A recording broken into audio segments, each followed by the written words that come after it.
chân ngắm ngồi, rời xa quê cũ mà lòng chơi vơi. Hành trang chỉ có đôi tay và đôi vai gánh tương lai, mong ngày mai sẽ đổi thay. Đêm bước thời gian xác thân hao mòn,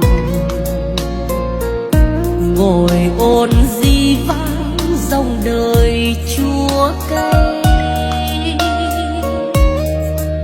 Rượu say cạn chén đêm nay, tình nhân bạn cũ xa bay, buồn thay số kiếp đọa.